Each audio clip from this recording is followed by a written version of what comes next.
Shanghai Disneyland has suspended operations due to COVID-19, and visitors have been directed to stay in the park until they can produce a negative COVID test. That's right, guests have been directed to quarantine inside Disneyland, and yes, operators are keeping the rides running. According to the BBC, this comes after Shanghai reported 10 locally transmitted cases on Saturday, just 10.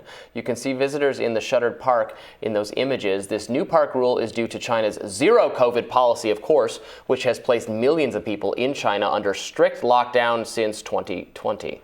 According to the BBC, areas surrounding the park were also shut down, including a nearby shopping street. Videos posted on Chinese social media site Weibo reportedly showed people flocking to the park's gates after officials announced the closing. That's some horrifying stuff. Some dystopian, trapped in a park kind of nightmare. Trapped in an amusement park would be my nightmare. I don't like amusement parks very much.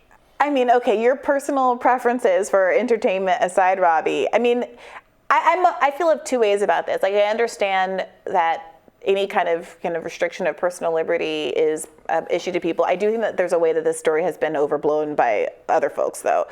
It seems like most people are out by 8:30 p.m. Apparently, there was at least one person who said that they didn't get out by 10:30, but it seemed like that was a bit of an outlier. And 34,000 people are in the park. Nobody could leave without a negative COVID test. That's what the holdup was. The idea that they were able to administer 34,000 and had on hand 34,000 COVID tests to get those negative results, to get people out of there within a few hours, is kind of extraordinary. So on one hand, I'm impressed by their administrative capabilities here and wonder how many deaths we could have averted if we had a better testing mechanism, at the same time that I understand the critiques of a zero COVID policy. From day one, I have been all in favor of doing robust testing in the United States. You will never have heard me say a single negative word about testing, because it is less intrusive than in my view, than other mitigation efforts. So I have no problem with testing. I do have a problem, and I take your point that of all the things China is doing to its population right now, keeping them in an amusement park for a few hours, my personal hell aside, is not the worst. I was delayed in an airport for hours over the weekend, you know? Yeah, it happens. China is also keeping people in their homes for citywide lockdowns. Some people, people unable. If you don't have enough supplies for the lockdown, you're out of luck sometimes. Remember the drone flying overhead that said, like, control your soul's desire for freedom. This is some dystopian stuff, and over 10 cases. Over 10 cases. Yeah, look. I mean, that's. I know they're committed. I know that there's a consensus among many in the United States that zero COVID is not a policy. Not just the United States.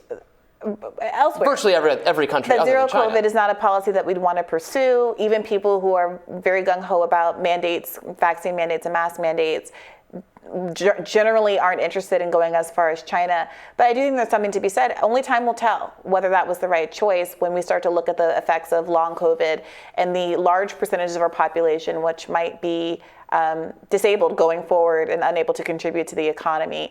There's a long game and the short game, and I do think that with a more authoritarian state, they're able to make different kinds of decisions that we, with the faster turning wheels of democracy, people don't make those kind of decisions. There's much more short-term decisions that are made for us in our political context. And so I do think we're going to have to wait to the longer term to see who actually went out on this decision. But doesn't that itself, in every political system where the people have some control over what the government's policies are, they have not opted for this.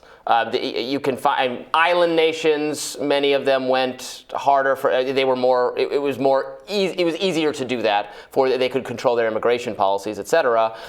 They gave it a better go for that reason. Mm-hmm. But broadly speaking, representative democracies where governments are responsive to people, the will among the people is not for what China is doing. I don't know if the will within China is, but it doesn't matter because the Chinese government doesn't have to reflect the will of the people. Yeah, and it's worth knowing that despite China being, 3 times as big as the United States, they've experienced a tiny fraction of COVID deaths. Now, obviously, people can sit around and say they dispute the numbers, and there's nothing you can do to change people's minds, but with the numbers that we have, it has been effective, much more effective at preventing people from getting the disease, getting long COVID, and succumbing to the disease. Completely shutting down society, shutting people in their homes for weeks and months and years has worked somewhat to control, substantially to control the virus and prevent. Substantially. And that's right. People can decide what the pros and cons of that are, but Sure. we don't have to lie about it not working. No, right, sure. It works. Sure. It works. It's just, are you willing to make that kind of sacrifice? And are you willing to do it for forever?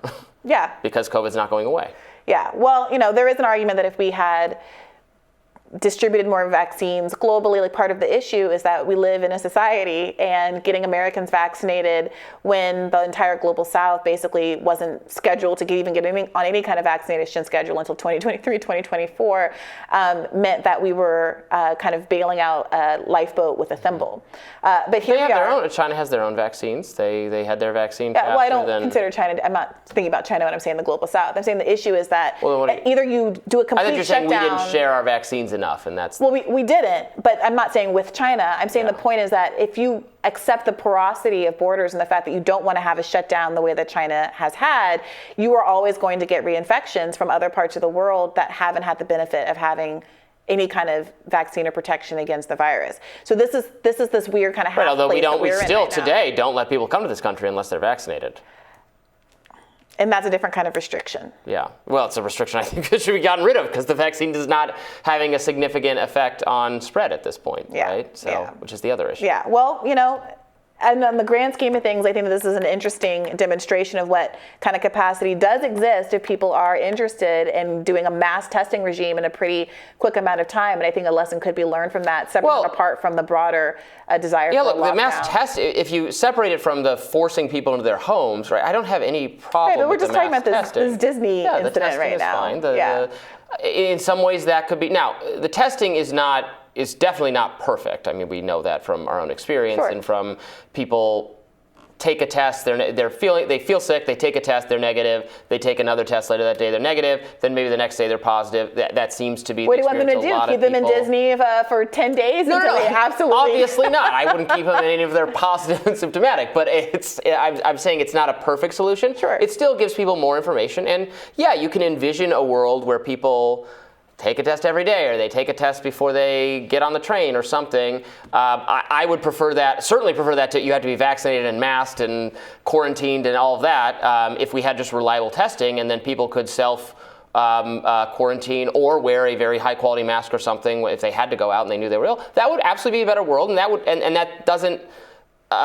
We don't need to shut down society over that or do really intrusive things. So I from the beginning, been all in favor of better testing. Says Biden, you need to send high quality masks to every American and restart your free testing program. You heard it here first. We'll have Rising for you right after this.